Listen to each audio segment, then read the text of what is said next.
Assalamualaikum warahmatullahi wabarakatuh.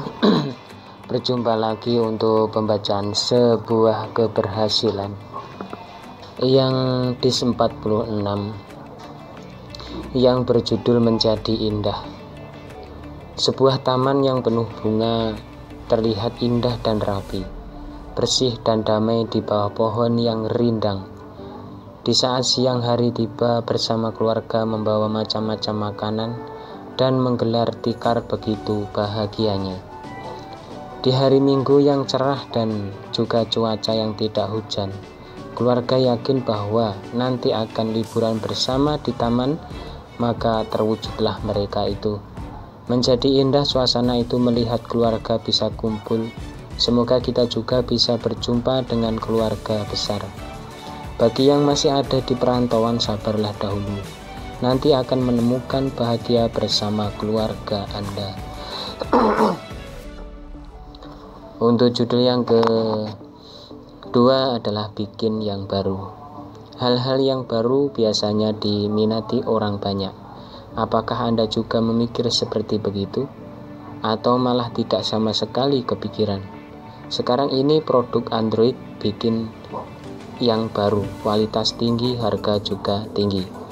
Modern zaman ini juga berpengaruh pada Android yang dikeluarkan. Bahkan ada yang harganya cukup gila, sobat. Mata ini enggan berpaling jika melihat yang baru, walau tidak mampu membelinya. Dan mungkin ingin membelinya harus menabung dulu beberapa tahun. Sudahlah, syukuri dulu yang dipunya. Kalau sudah ada rezeki, insya Allah akan terbeli. Tunggu saja dengan berusaha. Walaupun pakai jiwan asli, jiwanya. Untuk judul yang ketiga adalah belum menyerah. Untuk apa menyerah? Tetap lanjut. Masalah capek, ya istirahat dulu. Bila Anda mengerjakan sesuatu, maka bersemangat yang dibutuhkan. Mudah menyerah, maka pekerjaan tidak selesai atau lama selesainya. Memang kita ini butuh istirahat dan nanti diteruskan lagi. Kalau capek reda, maka lanjutkan lagi. Memilah-milah pekerjaan itu tidak begitu penting dilakukan. Dalam kehidupan ini banyak pilihan dan banyak jalan untuk kesuksesan. Tinggal pilih saja, dan itu kalau ada yang dipilih. Optimis dan tekun sajalah, tak perlu hanya difikirkan. Namun setiap mau melakukan, pikiran kita harus jernih agar hasilnya tak mengecewakan. Untuk judul yang keempat adalah mandirilah. Hidup mandiri memang tidaklah mudah tanpa ada niat dan modal. Mungkin perlu waktu itu semua, bisa sebulan ataupun setahun, bahkan lebih dari itu semuanya. Masih terbayang hidup mandiri asalkan mau berusaha terus, maka tibalah saatnya mandiri lebih keras lagi dalam bekerja, maka hasilnya bisa dikumpulin. Mandirilah, karena kalau hidup tergantung pada orang tua, lama-lama malu dan memalukan. Tapi kalau masih mantenan baru atau pengantin baru, masih dimaklumi. Setahun 2 tahun barulah untuk berusaha mandiri, dan kalau itu sudah mampu, maka berpisah satu rumah akan lebih baik dilakukan kepada kita. Untuk judul yang kelima adalah kisah kehidupan. Banyak bila diceritakan kisah-kisah kehidupan dari mulai level tinggi hingga level rendah. Ambil 2 contoh, yaitu kaya dan miskin. Ini merupakan rangkuman atau mewakili dari semua kisah kehidupan. Oke, mari membahasnya. Orang kaya itu orang yang kian merasa hatinya cukup dan kebutuhan cukup, bahkan bergelimpangan harta. Mempunyai harta di mana-mana. Sebenarnya ini sudah tahu semuanya. Orang miskin itu orang yang serba kekurangan. Sekarang makan, besok masih mencari. Pekerjaan compang-camping, hidup ngontrak dan sering telat membayarnya. Ambil pengetahuan saja. Ini semata-mata kisah saja dan tidak menyebutkan siapapun. Untuk judul yang keenam adalah ambil baiknya.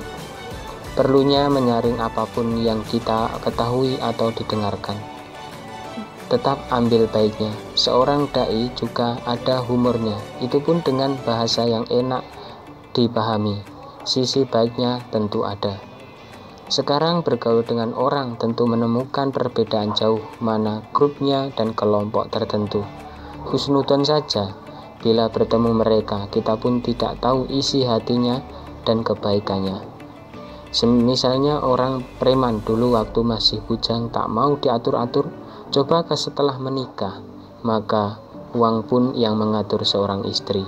Bahkan bikin haru ketika sang istri tercinta punya anak, sang preman dengan lembut memandikan anaknya. Untuk judul yang ketujuh adalah bertutur sapa.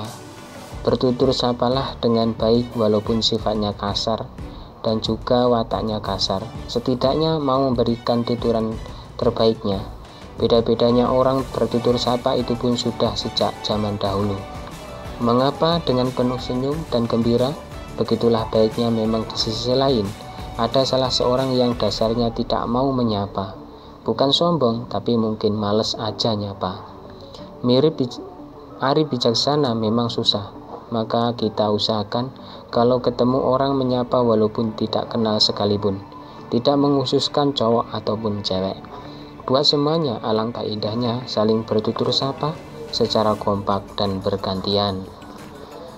Mungkin itu saja yang dapat saya sampaikan. Kurang dan lebihnya mohon maaf yang sebesar-besarnya. Untuk judul yang selanjutnya adalah Ada Pada Dirimu. Mudah-mudahan kita dapat berjumpa lagi yang di selanjutnya.